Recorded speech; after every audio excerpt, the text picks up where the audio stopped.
Okay, welcome to this part of the video. In this lesson, Python loops we're going to learn. Let me give you a small introduction about what are loops and what are repetitions. Shortly we're going to learn a few types of loops and we're going to work with the programs.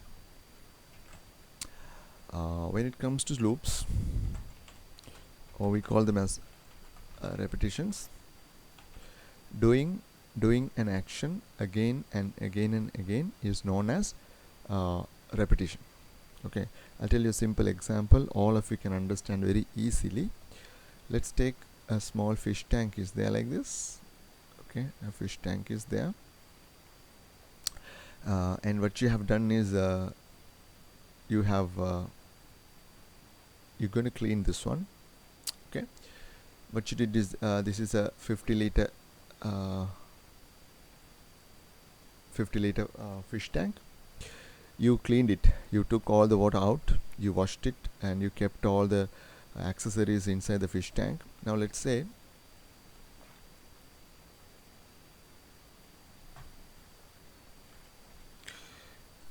we have a large bucket or a large container which is full of fresh water, and we have around 250 liters we have here. Okay, right, and what you have is you have a cup here, small cup like this. Let's assume this is maybe 1 liter cup. Okay, you have this one.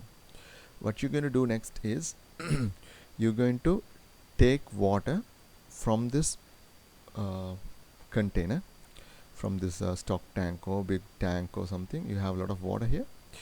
You're going to take that,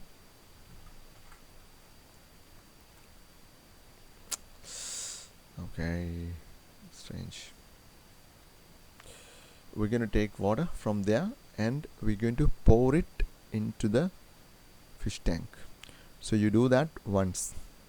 First time you did that one, then what will happen is as little bit of water level will increase. A little bit of water will be here because it is a 50 liter fish tank. You added 1 liter to this one, another 49 liters can go there. Then the water level inside the fish tank rises, it increases, it comes up, but very little amount, tiny amount it comes. Then what you do, doing this task, taking water from the container, taking water from the maybe the stock tank or the tank and adding it to the fish tank once is not enough. You did once. Now you're going to repeat this process again and again. Now next step what you do is again take the cup, put it in the container, take water and add it to the fish tank. Now you do that one second time, third time, fourth time, fifth time. Let's say you did around 45 times. Now what would have happened is the water level inside the fish tank would have risen. Maybe up to this level you will have water now. Water would have come up to that particular level. Okay, right, it would have reached that particular level. Now what you can do is, right, what you can do is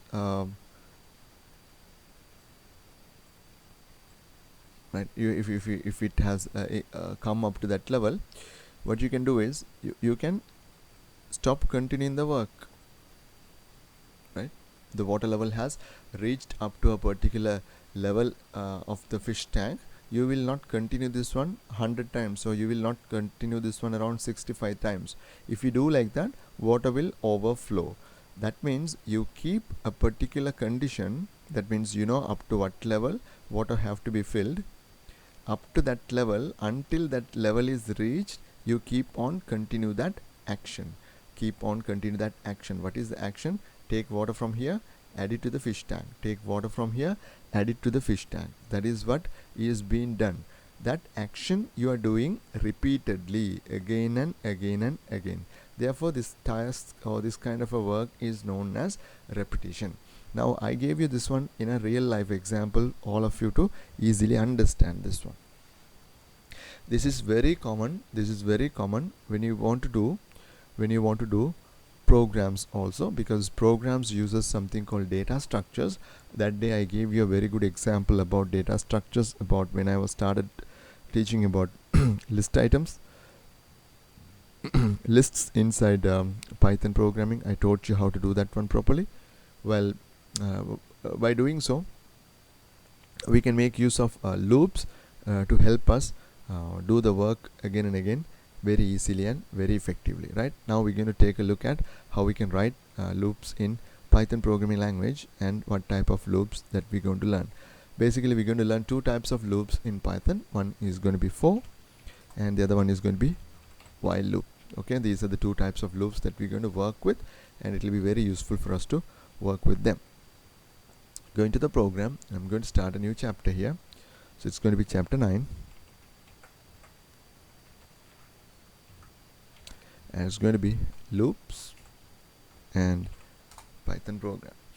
Okay, let's put loops, the heading. First loop that we're going to learn is a for loop, right? So we're going to learn about for. Let me add the notes for you, so it will be easy for me to explain the matters to you.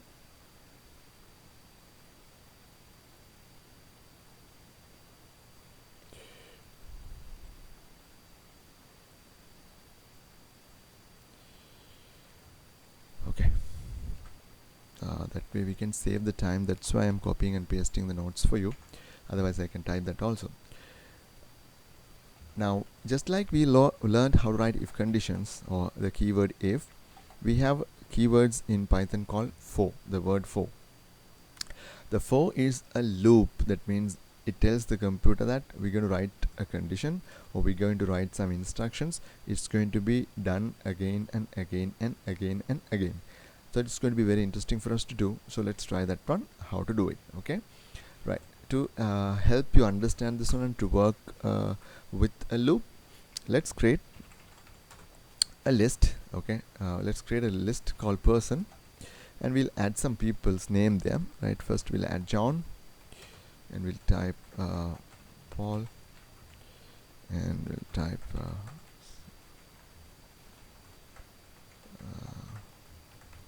okay, we type the names like this. Okay, now this is a list. It's a collection of items. Right, now what I'm going to do is I'm going to use a simple for loop. So this is for your reference. I'm adding these comments. It will be easy for you to understand. You just write the word for, then you leave a space, you give person in person. So if this is confusing you, it's pretty simple. I can change this word to even letter P. Okay, first time I'll do like that, then it will not be confusing you, right? I'm going to write print. We'll put a F formatted string. Let's say current person is, and you type P. If I run this program, you will understand what's happening, right?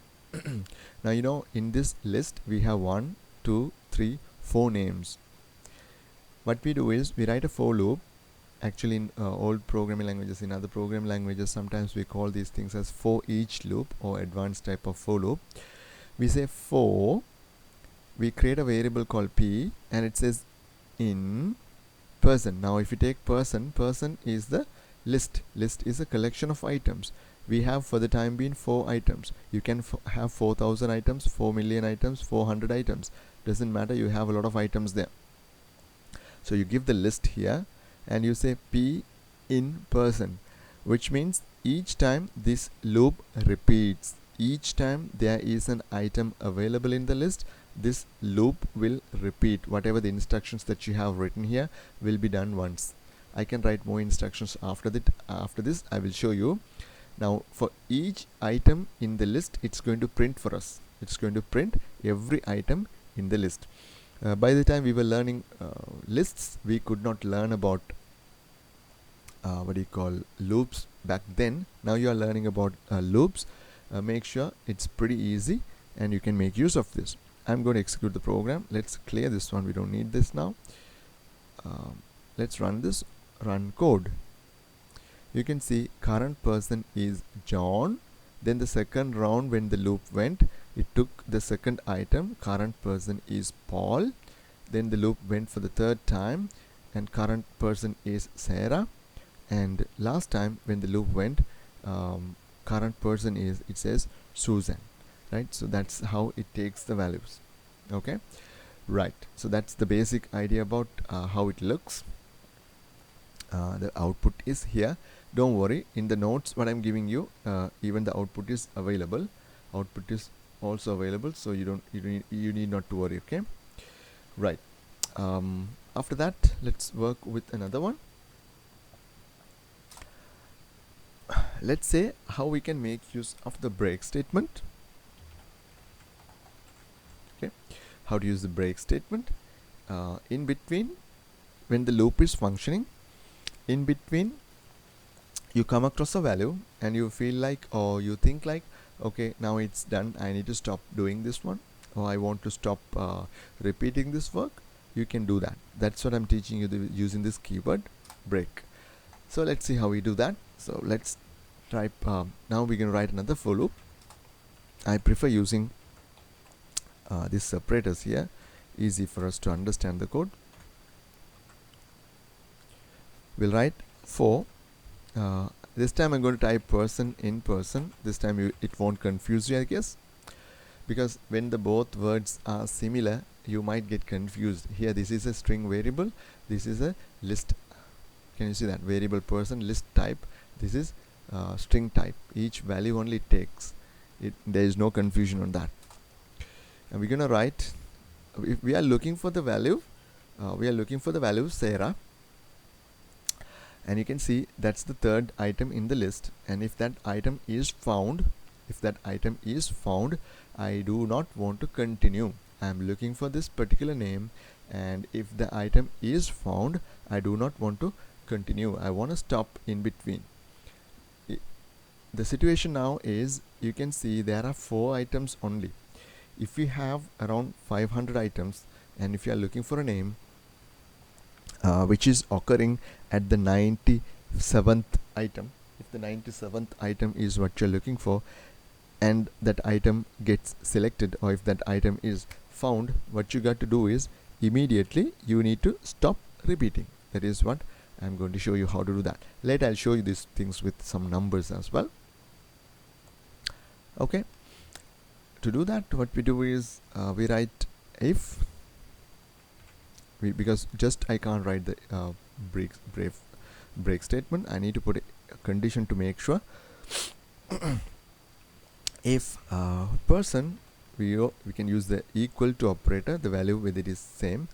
Let's use Sarah, and you can see the capital symbols also matching, capital S, right? And if it is so, what I need to do is I just write the word break. That's it, nothing else. Finally, otherwise what I will do is I will write print a formatted string. I will say current person,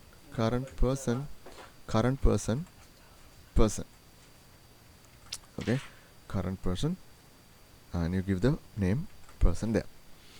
And I like to execute this program and show you. You will see it will print the value John, Paul, okay, and that's it. It will stop, right? Let's see what's going to happen. We will get on the value John and Paul. Let's try that. Run code. Second run, you can see John came, Paul came. That means John and Paul came, and you can see we are checking for the value Sarah, and if this is true, we ask the computer to break. That means we are asking the computer to stop. Because it is stopping, it is not going hereafter. That is why we should actually done this one 4 times like the first loop, but here we are stopping that after doing only 2 times, because the third element is matching with the value as Sarah, okay, or Sarah or Sarah, right? Okay, right. The next one we're going to learn is about another word. We're going to learn about continue. These are some easy to understand things. Continue word. Now break is also a keyword. What this does is the operation is keep on going. The loop is keep on going. We have designed this loop to work four times, but what we do is in between the loop, while it is functioning, we break it, we stop it. Okay, we just stop that. Right, let's try how we can work with continue. To do that, I like to print first of all.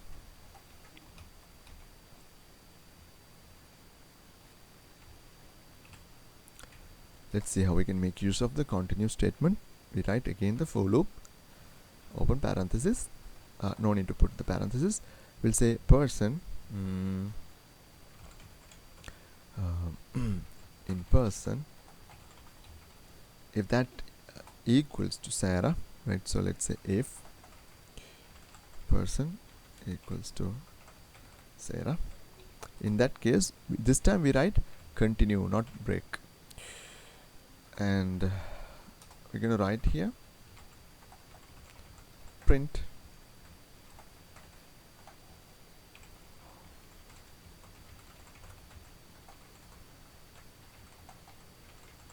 okay, current person is person. Now when I run this one, before I execute this program, let me explain you.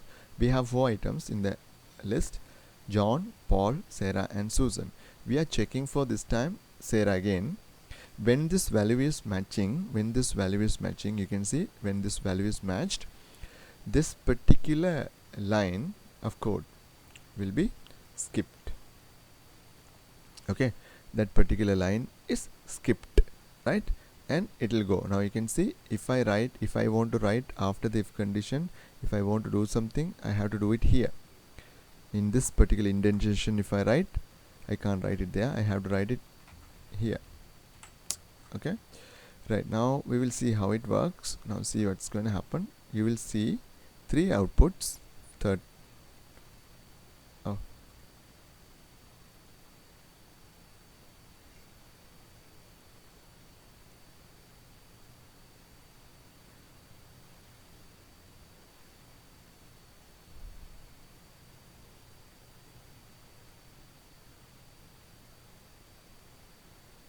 one second please, person.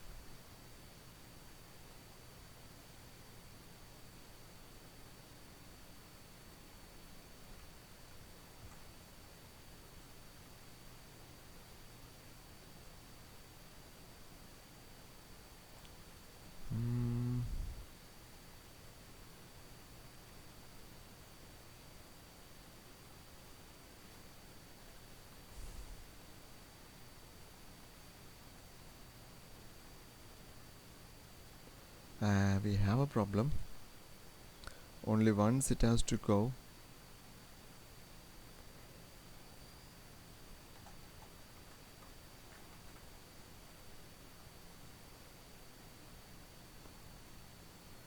When I redeclare the list here, now it is working correctly. The idea is when this item is found, when you say continue, this loop, once that round is only skipped, the next round starts. That's why you can see except for the name Sarah, all the other things are printed. So actually that is what we were even expecting to happen, right? So that's the basic idea about that particular for loop. And when you want to work with a loop, and when you want to print, you know how to use the break statement and the continue statement. Okay, let's do another one, right?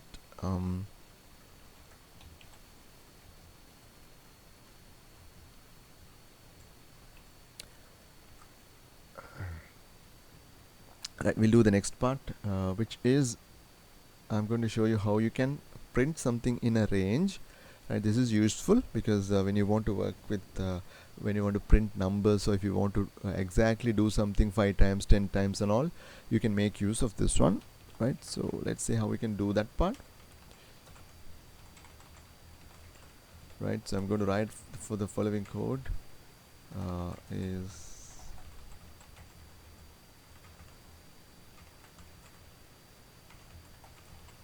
right, standard for loop, right? Okay, now see, if you write for I in range and you type len, we learnt already len, and we write person.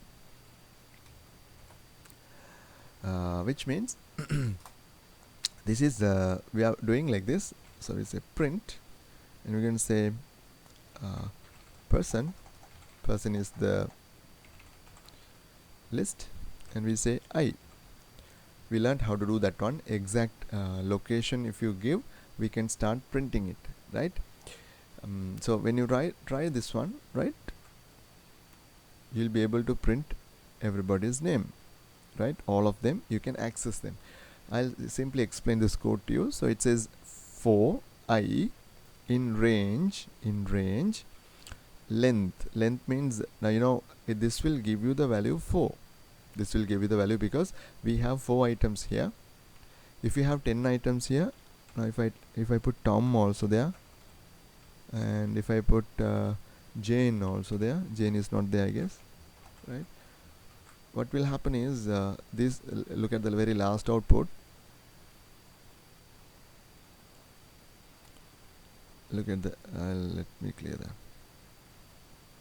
So if you take the very last output, you can see everybody's names are getting printed in the screen. See, everyone's names are getting printed. So that is what the basic this kind of a loop does, right? Okay, you can even you can use a normal number and you can print, right? Right, you can write. So if you want to print numbers from something like a particular range, right, so that's also possible for you to do, right? Right, I'll show you how to do a reversed loop.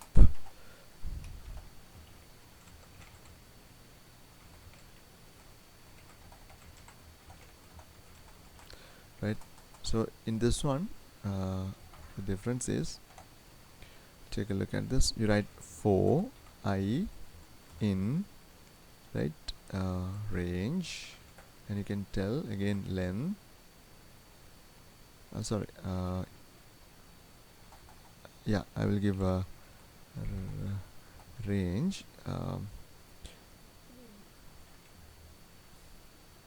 If I give 5 comma 10, right, and if you write print, let's print the value I. Before this we will put a dividing line like this, so it's easy for us to locate the code. Let's run the code. Look at the last part. So you can see it is printing the values from 5 to 9, which means I gave the value for I in range 5 comma 10 means starting from 5 up until 10 it will do. 10 is not inclusive, so if you want to print 10 you have to give 11 like this. Let me give something like this. Now let's say you want to print the numbers from 1 to 10, then you will type 1 comma 11, right, 1 comma 11. So it will print all the numbers from 1 to, you see that 1 to 10 it will print, if someone is wondering how to do that kind of a work. Okay, right, so now you learned this one, right? I'll keep this one also available for you. 1 to 5 I'll keep here. Now I put the topic as reversed for loop. I'll remove this one and I'll just keep a for loop, and I'll put a reverse for loop next. Okay,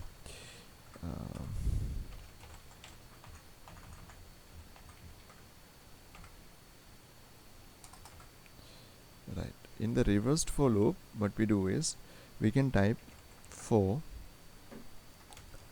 I in, you don't just type range, you say reversed, right? You type reversed within bracket, you type range, and you can give a range, right? Again you can type 5 comma 10, doesn't matter, right? 5 comma 10 will give this time.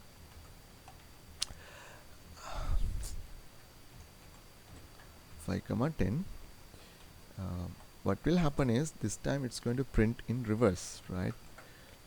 This time also I'm printing I. You will see the values printed 9 like that, right? So see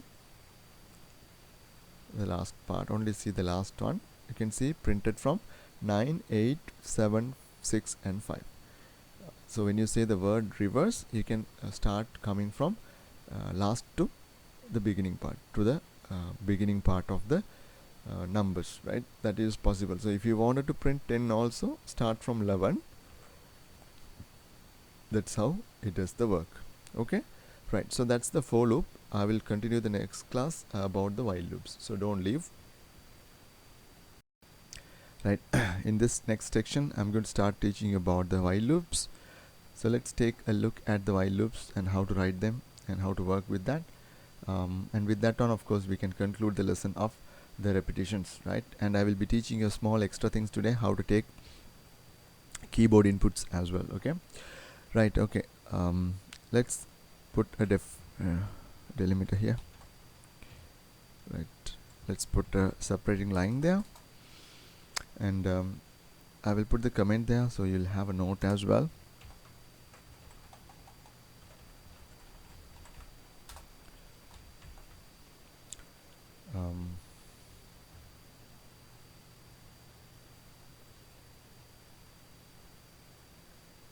Let me give you a small note on that, what it is.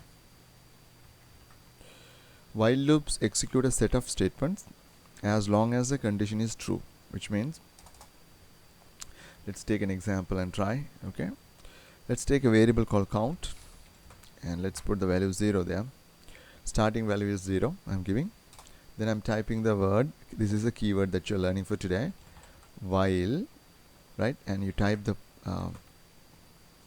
your condition. Okay, while is a repetition structure. After the while keyword, you need to provide a condition. As long as the condition is true, the while loop will work. While I'm going to say count is less than 10. In that case, if that is true, as long as the value of count is less than 10, it can do the work. I'm going to ask the computer to print it.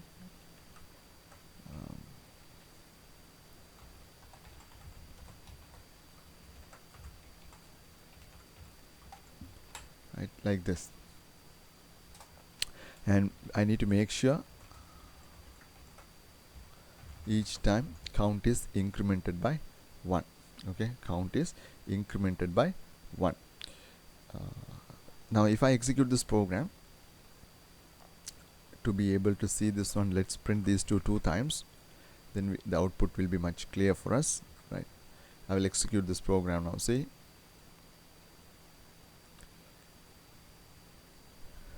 the last one, you can see count 0 1 2 3 4 5 up to 9. It has gone. It has done the work for 10 times. Starting value is 0 and finishing value is 9, because we have written the condition as long as the value of count is less than 10, you can repeat the work. I think I don't need to explain these things much, because we already have discussed about this, and you know what is happening. If you write is less than or equals to 10, in this case what will happen is this can do up to 10 also. Okay, 10 also will be printed now. You can see actually this is doing 11 times, starting from 0 and all the way up to 10, and 10 is also printed. Okay, that is how it's doing the work.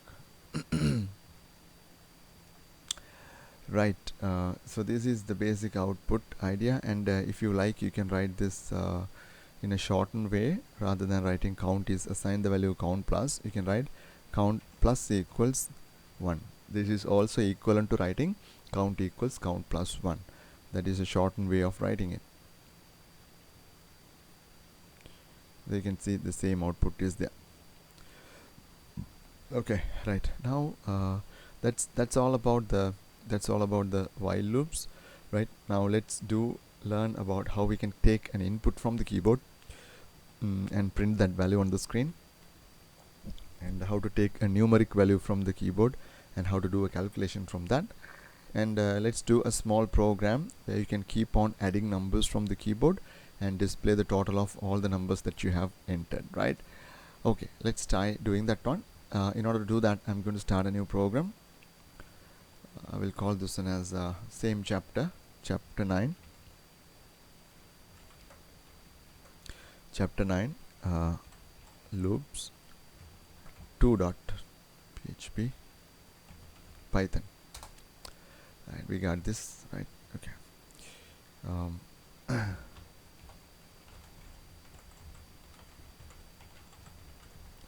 let's see how we can take an input from keyboard. Now, if you want to have a variable like name, and you use the assignment operator, and you can type someone's name here, right? This is a variable that you are just storing that value, okay? And when you ask the computer to print it, it will do that. This has no big deal, right? Okay.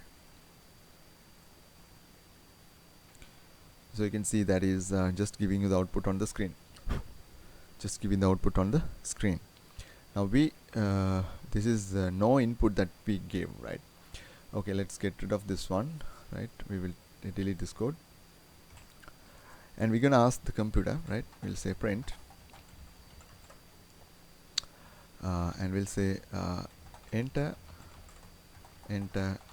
your name, and it's going to wait for you, and you want to print your name, okay? And you want to print your name. In this case, what you do is you don't use the keyword print like this. You don't use the keyword print like this. You use something like input, okay? You just use input and the name, okay? Now if I execute this program, now this is the output window, so don't run the program like this. I need to go to the terminal. In the terminal I have to execute the program, right? I will type, this is known as Python. You type Python space chapter 9. This is the program I want to run actually. Chapter 9 loops 2, right? When I execute this, see what happens. Now you can see it goes to the next line and it says enter your name, and it is awaiting for my input. I can type a name here, right? Let's say I typed Kevin, and if I press the enter key, then the program finishes. You can see it just comes to the next prompt. Till I type a value, the program awaits for me, and the value that you type from here, from the input command, it gets returned to this particular side, to the left side. So we will see how we can make use of that one now. Right, now rather than just saying like this, what if you type name, okay? It says, and later you can say we can put you entered your name as like this. Now this code is pretty simple to you, right? Let's run this one and see what happens now. I'm running from here because I need to give the keyboard input. This is the command to run the program. It is waiting for the name. This time we will type something like and if you press the enter key, and you can see you enter your name as Anne. It should be entered, okay? It should be entered. Once more we'll do that.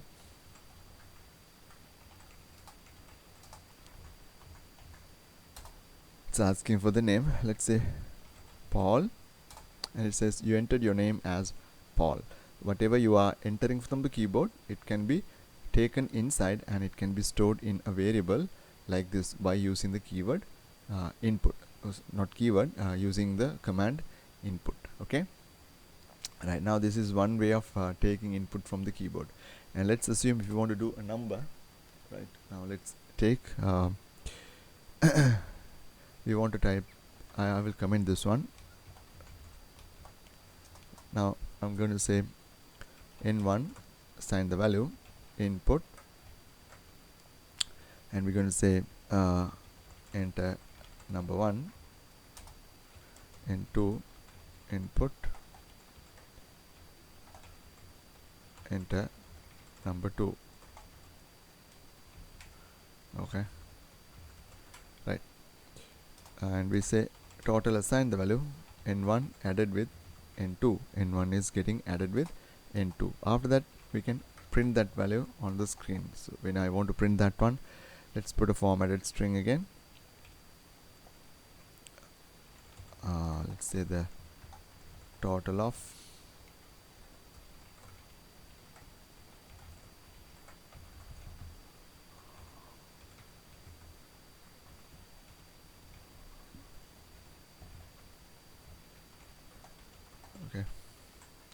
When I execute this program, it's asking, okay, enter number 1, let's type 50, enter number 2, 150, and when I press the enter key, it displays the total of 50 and 150 is 50 plus 150 something. Okay, that the problem is it is trying to do a string concatenation. It is just joining the text values with you. Sometimes it can often happen in an error also. Okay, let's say you type, right, so that is the output is so different how it comes. When you want to change that, what you can do is you write this whole thing inside a function again called int, which means it converts that to integer, right? Again say int. I just wanted to first of all show you how the program was working. Now let's try how it works. First number it's asking, let's say 45. Next number is 27. And now this time it's asking 45 and 27 is 72. Now the calculation is correctly happening because I added the calculation to be done like this, right? Now let's try something. Because it is integer, let's give a decimal place number and see what happens. Decimal place number means numbers with fractional points. Execute it. Let's add a value here. Let's put something like 100, and second number is 25.75, and you can see when I press the enter key there was an error. Trader's back has come. It has ended in an error. Okay, this program here, value error, invalid, literal for int. Literal means value. Integer function accepts only numbers, whole numbers like this. The number that you typed was 25.75, which cannot be converted to integer, right? That is why the error is coming, right? I'm going to comment those two lines, and I'm going to write the code in such a different way, right? I'm going to type the code like this. In one, assign the value. This time I'm going to say float. Okay, float. This time it will convert the values to float. Input, and I will type the name, enter first number. Okay, then n2 I can say float, input, enter second number, right? That is everything, right? First number, second number, yeah. Okay, now we got two numbers there. Rest of the code is same. It is, we are asking the computer to add the first number with the second number. Okay, now what shall do next is, let's clear the screen. Let's clear that, and let's try this program again. It's asking enter first number. Let's type this time we will type it's for the floating point, isn't it? Okay, let's type 12.79 is here, no errors. 3 point like this, we'll try, and the answer is correctly coming, and 16.5 answers correctly coming. Okay, right, that's what we need to be understanding properly to do the values, right? I taught you how to get the values from the keyboard, both text values, here the text values, here integer values, here floating point values, and I did a tiny calculation for you, and I did this one. Okay, right, I'll give you 1 minute time. I'll give you just 1 minute time. This code is here, right? And I'll give you a practical example. If you can have a piece of paper, try solving this one. Try solving means whether you can try solving this one, right? I will type a program like this, or I will type a question like this. See whether you can understand this first. Okay, let's say create a Python script to accept a number series from the keyboard terminated by a special value minus minus 777, right?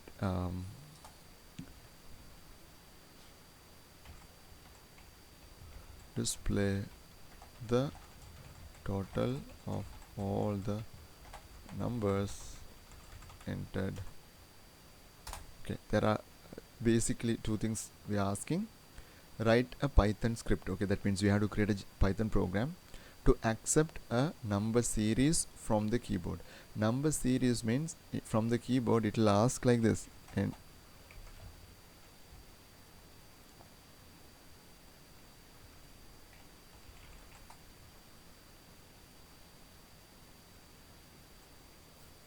it will say enter number. Now you type 5 and press the enter key. It asks enter another number, right? Type again, it will ask another number. Again it asks another number. Again another number. Then you type minus 777. If you press the enter key like this, it will display the answer as 35, right? Total is 35. Like this I want the answer. Okay, this is what I want you to do. That means we are keep on entering numbers from the keyboard. It is not stopping, and the moment that you enter minus 7777, program stops accepting more numbers and it displays the total. Okay, I'll give you 1 minute time. I'll pause the no need to pause anything. You can do this one, and after that I'm going to continue, right? You try it. Take a piece of paper, try how this can be sorted out.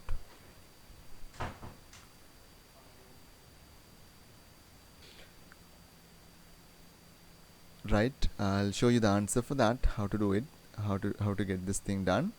Let's create another new program for that. Okay, I'm going to call this program as quiz.py. First, of course, we can have a message saying like this. Now watch, what I'm going to do is I'm going to say num means number, okay, is assigned the value. We get a value from the user. Okay, right, so I'm going to say int within that input, and I'm going to say enter a number. Okay, now the user will type a number. When he or she does that, we need to make sure the entered number is not minus 7777. This should not be the number. If someone's enter minus 7777, you should immediately stop the program. Okay, right, now we need to find the total of all the numbers that has been entered. For that, I'm going to create a data item or a variable called tot, and I'm going to store the value 0, because I'm just going to keep the value 0 here. So because we did not start to calculate the total.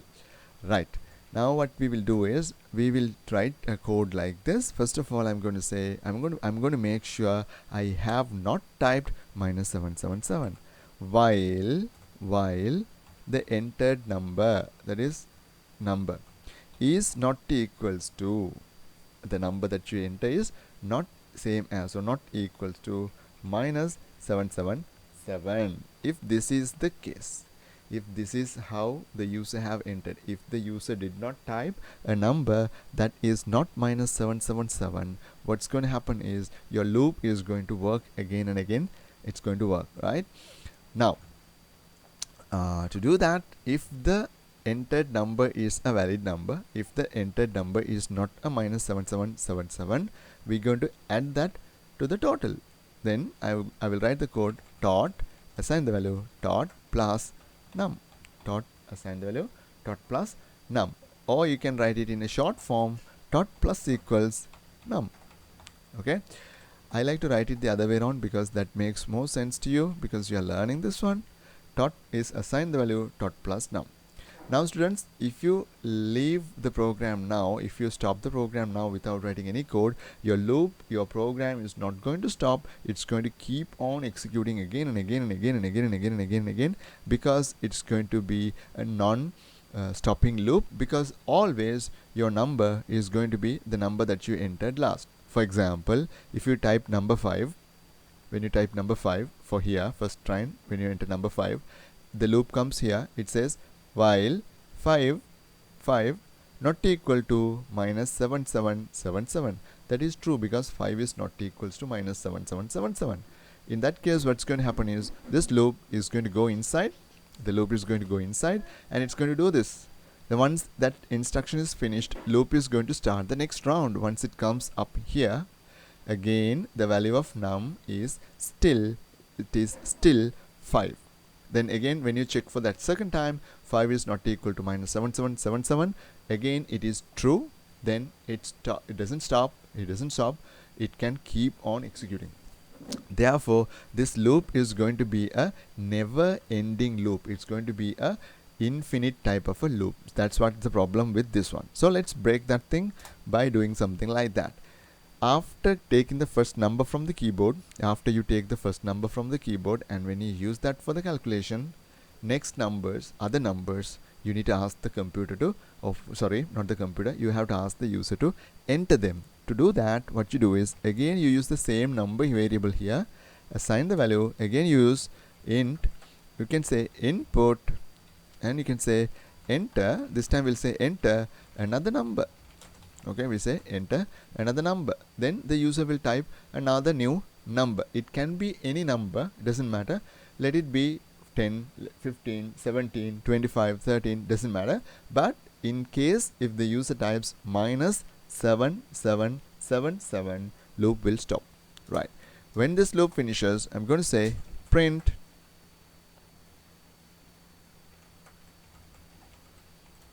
total is dot. Right. Now that's all the code. Okay. It looks a very simple code, but this does what you wanted to do here, what I wanted you to do. We have done that, right? Okay. Now what we will do is, I'm going to run this program and show you. Just take a look at how it works. Right. Now let's run this program. Python quiz.py. Now it's asking for the first number, right? Let's enter some number that is easy for us to add. Let's type number 10 and press the enter key. It's asking, okay, number 10 is alright. You enter another number. This time also we'll type number 10. Now the total is 20 because number is not minus 7777. It's asking for the third time, okay, enter another number. This time we will enter 20.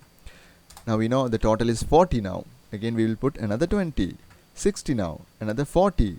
Now total is 100. Okay, and we'll type 50. 150 now. The total is now 150. Now see, I'm going to type minus 7777. Now when I press the enter key, see what's going to happen. It's going to stop. See, it stops the program and tells total is 150. What I told you, I just executed and I showed you. That's very simple to do. Okay, that is what the beauty of the program. When you learn about the loops, you can keep on getting the numbers from the keyboard and you can get the get whatever you want to do, you could do. This is a simple program. I explained it to you. All right. Okay.